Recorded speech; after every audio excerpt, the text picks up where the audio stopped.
Sun Business, les dirigeants et les entrepreneurs du territoire ont la parole. Clément Lessort.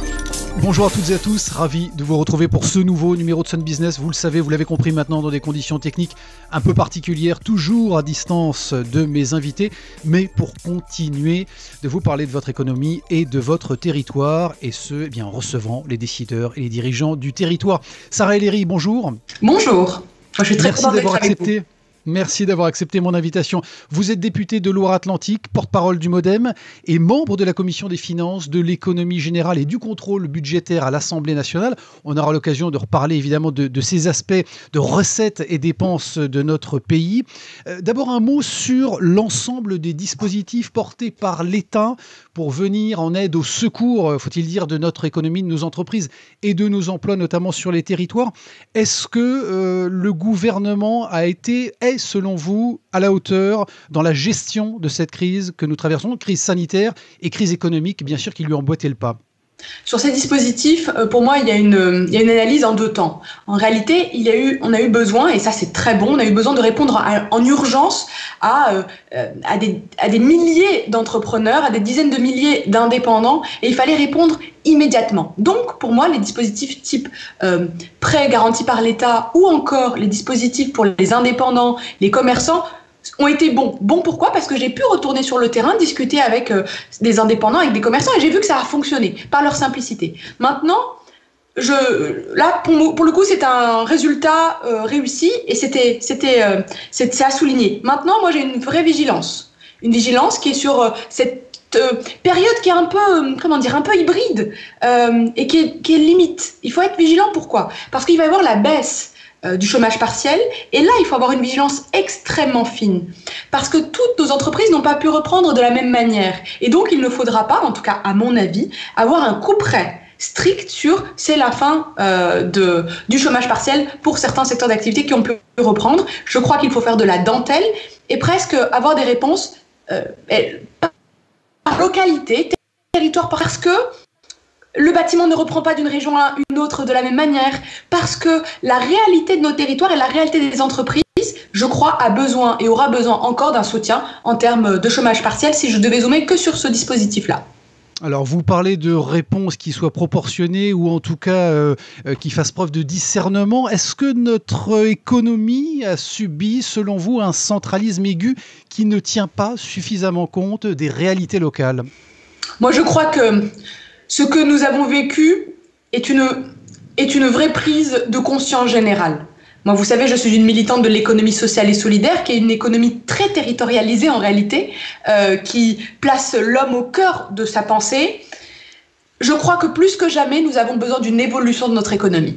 Et quand je dis une évolution de notre économie, je pense à une économie qui partage plus la richesse. Parce que nous avons vu la résilience des salariés dans les entreprises. Nous avons vu leur capacité, mais d'une vitesse incroyable, à faire du télétravail et à avoir des productivités encore plus importantes que d'habitude, avec des enfants à garder, avec l'inquiétude de parents des fois malades ou en EHPAD. Et malgré tout ça, nous avons vu la richesse et, je veux dire, l'agilité de notre économie française, et c'est pour ça qu'il faut être maintenant il est temps de plus partager cette richesse et qu'elle soit plus justement créée, et du coup que plus de monde en profite. Bon, une économie qui doit changer selon vous, on aura l'occasion sans doute d'en reparler. Pour l'organisation de notre État, un État qui est capable sur le plan de la réglementation administrative, on l'a vu, d'organiser la société et l'économie, ce qu'il est en train de faire en prenant sa place dans cette situation un peu exceptionnelle. En revanche, une crise qui révèle de grandes fragilités dans la conduite d'un management stratégique et préventif, et notamment sur la question des masques qui a provoqué un confinement fatal pour notre économie? Oui, la question des masques restera un élément, le symbole de ce qui a peut-être le moins bien fonctionné. Ça, c'est une réalité, et je crois qu'il ne faut pas se mentir. Maintenant, ce symbole, qui est finalement ce masque, c'est ce manque de masque, a été aussi le symbole d'autre chose, d'une solidarité qui est née sur notre territoire et d'une prise de conscience générale. Je n'ai jamais vu autant de carrossiers donner leurs masques à des infirmiers libéraux, à donner leurs blouses, leurs surblouses. Donc, quand il y a eu un manque, quand cette centralité a créé un manque et du coup une incapacité, eh bien, la société civile s'est soulevée et a répondu. Par contre, là où il faut être concret, nous avons manqué de souveraineté. Et certains piliers de notre économie, aujourd'hui, ce mot revient au cœur de nos débats. Il y a des piliers entiers où il nous faut une vraie souveraineté, en tout cas une souveraineté plus forte. Qui aurait pensé que les masques est un élément nécessaire? Aujourd'hui, nous en avons pleinement conscience et très largement, comme pour les médicaments, comme pour notre énergie, comme pour notre souveraineté agroalimentaire et alimentaire. Eh bien, tous ces piliers, dans l'économie de demain, celle qui est en train de se dessiner, je crois qu'il faudra soutenir encore plus fortement cette transformation pour que sur les éléments essentiels à notre société, nous puissions être beaucoup plus souverains. Bon, Sarah El Haïry, vous êtes évidemment à l'Assemblée nationale et par définition aussi sur le terrain. C'est comme ça que vous partagez votre temps. Quels sont les témoignages de chefs d'entreprise sur votre circonscription en Loire-Atlantique qui vous ont particulièrement marqué ces dernières semaines? J'ai eu toute une première partie de témoignages. Par exemple, je pense à une fleuriste de la Chapelle-sur-Erdre, je pense à un pépiniériste de Saint-Marc-du-Désert, je pense à un boulanger, pareil, de la Chapelle-sur-Erdre. C'est de dire, l'État a été là, très vite. C'était facile de demander le fonds de solidarité, ce fonds d'urgence pour les indépendants. On a eu beaucoup de réponses de la préfecture. Ça, c'est les premiers retours. Mais une vraie inquiétude. En disant, mais comment ça va se passer pour les 6 prochains mois? Est-ce que l'économie va reprendre? Comment elle va reprendre? Est-ce que mes gestes barrières sont suffisants? Et finalement, ce questionnement, cette inquiétude, on sait qu'elle impacte, elle impacte la croissance, elle impacte la consommation. Et du coup, ils ont été un peu plus loin en disant, mais moi j'ai changé mes fournisseurs parce que finalement, ça me paraissait plus évident d'être au contact direct avec l'entreprise qui fabrique du plastique. Pour raconter l'anecdote, il y a un coiffeur qui a changé de fournisseur de produits jetables de protection pour ses clients parce que les produits venaient d'un autre pays européen, les frontières étant fermées, c'est très simple, il a trouvé un fournisseur à Châteaubriand qui fabrique du plastique pour nos abattoirs et qui finalement sont tout à fait adaptables. Eh bien cette ingéniosité, cette plus-value de la localité, de la proximité, aujourd'hui nos chefs d'entreprise l'ont mis en priorité supplémentaire. Et c'est sur ces points-là, je pense qu'il faut insister. Bon, les questions évidemment de trésorerie qui concernent directement les entreprises, vous les avez évoquées, les crédits à rembourser, les charges fixes qui continuent, les échéances qui ne sont pas annulées pour partie ou grande partie d'entre elles et qui seront reportées. J'évoquais votre rôle dans la membre de la commission des finances. Vous avez auditionné Frédéric Oudéa, qui est président de la Fédération française bancaire, notamment sur la question de l'évolution des taux d'intérêt. À l'issue de ce PGE, ce prêt garanti par l'État, dans quelques mois, les entreprises devront rembourser en basculant sur des prêts classiques, je dirais, avec des amortissements à 2, 3, 4, 5 ans. Quelle est la garantie de ces conditions de taux et de remboursement pour les entreprises? Est-ce que l'État va jouer son rôle de régulateur? En tout cas, l'Assemblée nationale jouera son rôle de contrôle et il est essentiel que ces taux n'augmentent pas parce que sinon, ça serait une sorte de rater, de louper, où on mettrait en difficulté des entreprises qui se sont projetées avec un prêt garanti par l'État à un taux très faible volontairement, mais qui doit être amorti à minima sur 3 ans. Et d'ailleurs, c'était une des questions récurrentes, quelle que soit la taille de l'entreprise. Mais sous quelle modalité je dois rembourser ce prêt garanti par l'État? Comment puis-je l'utiliser? Est-ce que je peux l'utiliser vraiment pour tout ce dont j'ai besoin? Ces éléments sont des éléments encore anxiogènes aujourd'hui chez nos entrepreneurs et il est essentiel de les clarifier pour qu'ils puissent se projeter. On sait que le plus dangereux dans une économie, c'est l'instabilité fiscale. L'instabilité des modalités de notre économie. Ça, c'est les éléments qui sont anxiogènes, qui fragilisent notre économie. Alors, ma responsabilité, c'est de faire que, via la Commission des finances, avec nos acteurs, c'est-à-dire la Fédération française des banques, avec la BPI, avec Dufour, enfin, avec l'ensemble des acteurs, le ministre de l'économie, bien sûr, que nous puissions garantir une projection. C'est-à-dire que nous ne sommes plus dans l'urgence, il faut que nos entrepreneurs puissent se projeter à moyen terme. Et pour ça, eh bien, il faut donner des modalités beaucoup plus claires au-delà de la situation d'urgence. Pour ça, prêt à taux zéro, comment on fait? Prêt garanti par l'État. Est-ce que, oui ou non, pour cette économie de demain, on ouvre le prêt garanti à l'État à des salariés qui souhaitent reprendre leur entreprise? Moi, je pense que oui, il faut élargir cet accès parce que finalement, c'est aussi comme ça qu'on garantira la résilience de notre économie locale. Alors, je voudrais qu'on parle aussi du revenu universel. C'est l'occasion, cette crise en tout cas pour vous, de rappeler ce que vous nommez comme un socle citoyen. Est-ce qu'il n'y a pas un risque, Sarah El Haïry, je me fais le porte-parole de ces détracteurs de ce revenu universel, de dégradation de la valeur travail s'il venait à être légiféré? Absolument pas. Et en fait, c'est l'argument principal de dire attention, l'humain peut être oisif, en fait. Et parce qu'il y aurait un socle citoyen, un socle minimum, alors il ne travaillerait plus. Bien au contraire. En réalité, ce que nous constatons avec ce revenu universel, c'est recréer ce sentiment d'appartenance à une nation collective. Parce que quel que soit le revenu que vous avez, quel que soit votre revenu à l'instant T ou demain, eh bien vous avez cet élément, cette solde finalement qui vous est donnée parce que vous êtes français, parce que vous appartenez à cette nation, à cette puissance mondiale.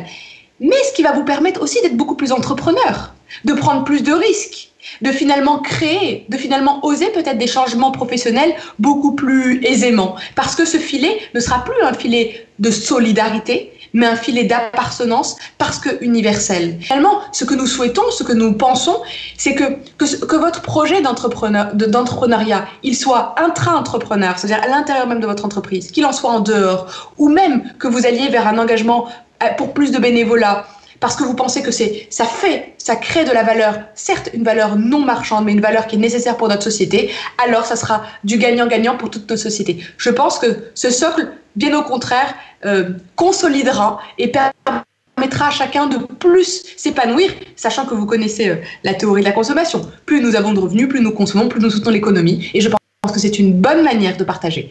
Nous avons vu à plusieurs moments des crises, et sans avoir par exemple, je pense à la crise des Gilets jaunes, on a versé une prime supplémentaire de 100 € par salarié. Nous avons vécu cette crise où ça a été plutôt pour les parents d'enfants, mais nous n'avons rien qui est commun à tous les Français, quel que soit leur revenu. Ce socle citoyen peut être cet outil fiscal, bien sûr.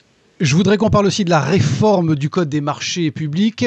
Vous pesez évidemment pour instaurer une clause locale et sociale dans les attributions, dans les cahiers des charges, dans des temps de réduction de la dépense publique à venir. Est-ce que ce n'est pas sans doute le critère du mieux-disant qui prendra quand même la part sur le local et le social finalement? C'est le risque. Et en réalité, si on prend aujourd'hui la réalité de nos codes, oui, c'est le mieux-disant qui l'emporte. Et c'est bien contre ça que je m'élève et c'est bien contre ça que je refuse de baisser les bras. Pourquoi? Clause locale et sociale. Ça veut dire qu'on arrive à intégrer des coûts externes au simple produit. Si demain, nos collectivités territoriales, c'est 70% de la commande publique.